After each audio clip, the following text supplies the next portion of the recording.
नमस्कार साथीहरु, लोकसेवा पाठशाला युट्युब च्यानलमा तपाईहरुलाई स्वागत छ। आज हामी 2000 आर्थिक वर्ष 2082-83 को बजेटको विषयमा छलफल गर्न गइरहेका छौं। र यो बजेटको विषय लोकसेवा आयोगको प्रथम पत्र र द्वितीय पत्र दुवै पत्रमा लेखनसिपको लागि अत्यन्तै उपयोगी रहेको छ।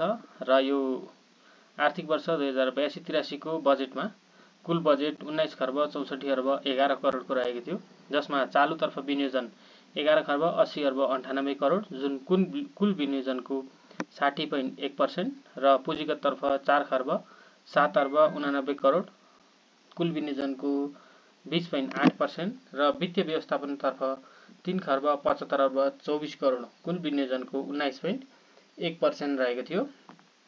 र बजेट व्यवस्थापनका प्रमुख स्रोतहरुमा कुल राजस्व 13 खर्ब 15 अर्ब, वैदेशिक अनुदानबाट 53 खर्ब अर्ब 58 करोड, वैदेशिक ऋणबाट 2 खर्ब 33 अर्ब 66 करोड र आन्तरिक ऋणबाट 3 खर्ब 62 अर्ब रहने अनुमान सहित यो आर्थिक वर्ष 2082-83 को बजेट जारी भएको थियो।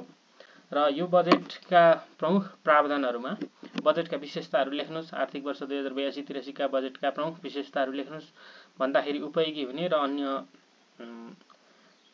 प्रथम पत्रका क्वेशनहरुलाई उपयोगी हुने बजेटका प्रमुख प्रावधानहरुमा आर्थिक वर्ष 82-83 मा 6% को आर्थिक वृद्धि हुने, मुद्रास्फीति 5.5% को दरमा कायम रहने, 2 वर्षभित्र चामलमा आत्मनिर्भर बनाउन चैते धान खेती प्रवर्धन कार्यक्रम सञ्चालन गरिने, कर्मचारीको महँगी भत्ता रु 5000 पुर्याइएको, कर्मचारी सञ्चय कोष, नागरिक लगानी कोष, सामाजिक सुरक्षा कोषले प्राइभेट इक्विटी भेन्चर क्यापिटलमा लगानी गर्न पाउने व्यवस्था, वृद्ध भत्ता पाउने उमेर 70 वर्ष पुर्याइएको, महिलाको नाममा उद्योग दर्ता र नवीकरण गर्दा शुल्क नलाग्ने लगायतका व्यवस्थाहरू चाहिँ यो बजेटका प्रमुख प्रावधानहरू हुन्।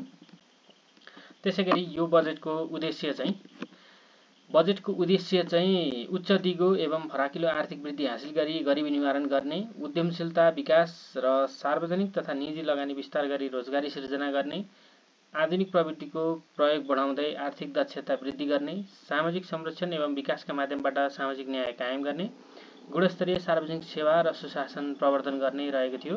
र यो बजेटको उद्देश्य चाहिँ लोकसेवा आयोगले लिने नायब सुब्बा र खर्दारको सिलेबसमा बजेटका उद्देश्यहरू उल्लेख गर्नुहोस्, बजेटका प्राथमिकताहरू उल्लेख गर्नुहोस् भनेर कहिले कहिले 5 मार्क्सको क्वेशनमा 2+3 गरेर सोधिरहेको हुन्छ। यो तपाईहरुलाई उपयोगी कन्टेन्टको रूपमा रहेको छ। त्यसैगरी बजेटको प्राथमिकतामा उद्यमशीलता, रोजगारी, उत्पादन तथा उत्पादकत्व अभिवृद्धि गर्ने, प्रतिफलयुक्त गुणस्तरीय भौतिक पूर्वाधारमा लगानी विस्तार गर्ने, सार्वजनिक क्षेत्रमा सामाजिक क्षेत्रमा गुणात्मक सुधार, सन्तुलित विकास र सामाजिक सुरक्षाको सुनिश्चितता, नागरिक मैत्री सेवा, भ्रष्टाचार नियन्त्रण र शासकीय सुधार यति चाहिँ बजेटका प्राथमिकताका रूपमा रहेका थिए।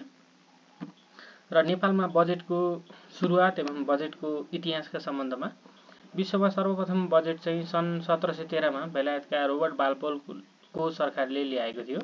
र नेपालमा चाहिँ सर्वप्रथम बजेट 2008 साल माघ 21 गते तत्कालीन अर्थमन्त्री सुब्बा शमशेर जबराले संसद समक्ष पेश गरेका थिए।